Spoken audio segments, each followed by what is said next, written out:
எப்போவுமே நான் சொல்கிறது, மக்களை சிரிக்க வைக்கிறது மட்டும்தான் என்னுடைய நோக்கம். அவங்க 2 மணி நேரம் வந்துட்டு போர் அடிக்காமல் சந்தோஷமாக இன்ட்ரெஸ்டிங்காக படம் பார்த்துட்டு போகணும். அதுக்காக மட்டும்தான் நான் படம் பண்ணுறேன். அதை தான் தொடர்ந்து செஞ்சுக்கிட்டு இருக்கேன், செய்வேன் இதுக்கப்புறமும். ஸோ எனக்கு இவ்வளோ பெரிய அன்பும் ஆதரவும் தந்த என்னுடைய ரசிகர்களுக்கும் என்னுடைய மக்களுக்கும் இந்த நேரத்தில் என்னுடைய மனமார்ந்த நன்றி தெரிவிச்சுக்கிறேன்.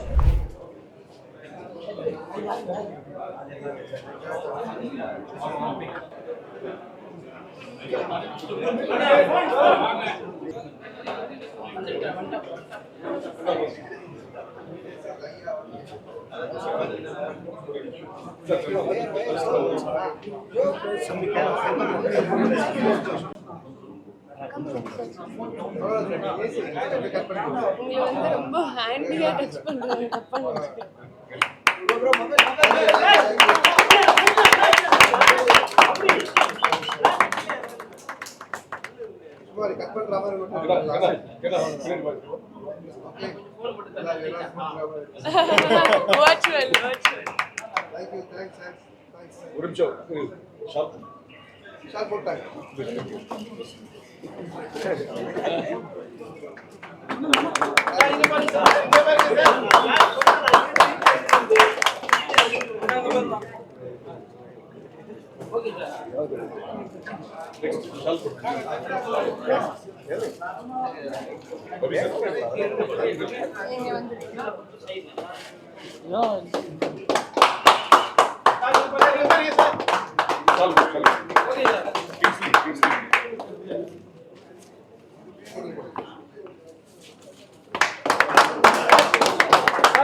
எல்லாருக்கும் வணக்கம். டிடி நெக்ஸ்ட் லெவல் வந்து இன்னைக்கு ரிலீஸ் ஆயிருக்கு. ரொம்ப நல்லா போய்கிட்டு இருக்கு. சந்தானமன் வந்து ஃபர்ஸ்ட் மன்மதன்ல வந்து பாபின்னு ஒரு டைலாக்ல ஆரம்பிச்சாங்க. இப்போ ஒரு டைலாக்குக்கும் கிளாப்ஸ் அப்படி இருக்கு.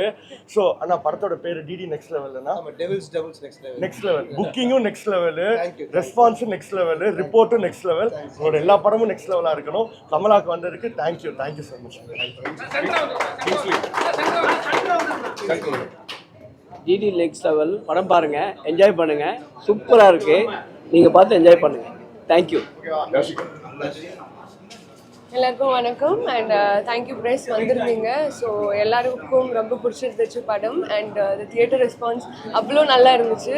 ஸோ நம்மளோட எல்லா comedy and horror work out ஆயிருக்குன்னு நினைக்கிறோம். ஸோ டிடி நெக்ஸ்ட் லெவல் கண்டிப்பாக சினிமாவில் பாருங்கள் with your family and kids. Thank you so much. Angel Courier Co, thank you so much for coming here and giving us so much love. I'm so thrilled to see you all guys here and I'm so happy for all of your response. Keep spreading love, keep supporting us. Thank you. பத்திரிகை ஊடக நண்பர்களுக்கு வணக்கம். படம் பிரமாதமாக வந்திருக்கு. ஃபேமிலியோடு வந்து பார்க்கலாம். குழந்தைங்க பத்திரிக்கையாளர் ரொம்ப என்ஜாய் பண்ணுவாங்க. Picture has come out very well. Santhanam sir super performance. படம் பிரமாதமாக வந்திருக்கு. Total picture all artist have done a super job. Enjoy பண்ணுவீங்க கண்டிப்பாக. Summer special DD next level. Next level உண்மையிலேயே நல்ல, நம்ம தம்பி சொன்ன மாதிரி இல்லை, நெக்ஸ்ட் லெவலில் புக்கிங் போயிட்டுருக்கு. ஸோ ரொம்ப சந்தோஷமாக இருக்குது. இந்த படத்தில் காமெடி மட்டும் இல்லாமல் ஆடியன்ஸ் வந்துட்டு இந்த கதையை வந்து அவ்வளோ இன்ட்ரெஸ்டிங்காக பார்க்குறாங்க. நான் பார்த்தேன்.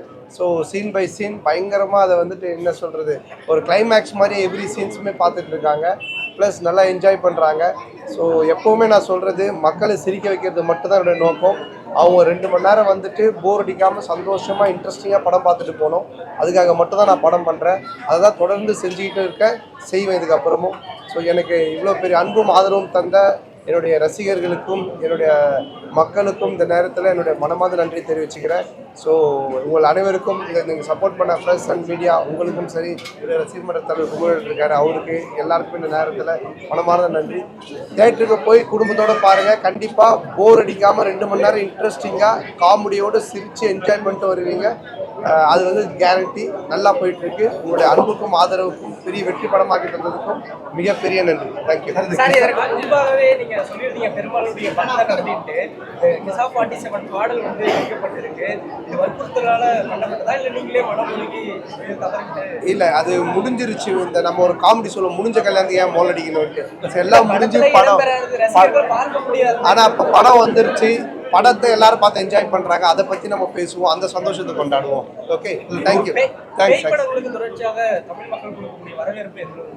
ஆமா, ஏன்னா ஒரு நார்மலா பார்க்கறத விட ஒரு அது பேய் படம் பார்க்கும்போது தியேட்டர்ல வந்து அவங்களுக்கு இந்த ஒரு ரோலர் கோஸ்டர் மாதிரி ஒரு கத்திக்கிட்டு அது பயங்கர ஒரு பயத்தோட பார்க்கறது ஒரு என்ஜாய்மெண்ட்டாக இருக்கும். ஸோ அதனால தான் அது ரொம்ப என்ஜாய் அதான் நல்லா இன்ட்ரெஸ்டிங்காக பார்க்குறாங்க. எங்கேயுமே ஒரு லேக் இல்லை படத்தில், சிரிக்கிறாங்க, என்ஜாய் பண்ணுறாங்க. அதே டைமத்தில் சீரியஸான சீனை சீரியஸாக பார்க்குறாங்க. என்னுடைய படத்தில் எல்லாமே காமெடியாக தான் பார்த்துட்டு இருப்பாங்க. பட் அது ஒரு ஒரு ஒரு ஹீரோ படம்னா அதுக்கு ஒரு ஒரு இன்ட்ரெஸ்டிங்காக பார்ப்பாங்க. அது இந்த படத்தில் நடந்திருக்கு ஃபர்ஸ்ட் டைம். தமிழ் சினிமாவில் முன்னாடி காமெடி நடிகர்களாக இருந்த 3 பேருடைய படங்கள் கதாநாயகர்களாக இன்னைக்கு ரிலீஸ் ஆகிருக்கு. யோகி பாபு படம், சூரிய படம். எப்படி பார்க்குறீங்க? ஒரே நாளில் கிளாஸ் இப்போ நான் என் படத்தை மட்டும் தான் பார்த்துருக்கேன். ஒரே நாளில் நீங்கள் ஒரு படத்தை சந்திக்க நல்ல விஷயம் தான். நல்லா இருந்தால் எத்தனை படம் ரிலீஸ் ஆனாலும் யார் படம் ரிலீஸ் ஆனாலும் ஓடும். மக்கள் வந்து இந்த படம் வந்து வெற்றி அடைஞ்சிருக்குன்னு மக்கள் வெளியில எல்லாரும் சொல்றாங்க. இந்த வெற்றி கொண்டாடுறது உங்க நண்பர் வந்து ஆர்யா சார் வந்து இந்த உங்களோட சேர்ந்து கொண்டாடிருக்காங்க, அவங்க வரலையா? இல்லை, அவருக்கு இன்னைக்கு ஷூட்டிங் இருக்கு, அவரால் அதை அவாய்ட் பண்ண முடியல. ஆல் ஆர்டிஸ்ட் காம்பினேஷனு கண்டிப்பாக ஈவினிங் வருவார். உங்கள் எல்லாரும் ஒரு சக்ஸஸ் மீட் பார்த்து நான் கண்டிப்பாக மீட் பண்ணுவேன்.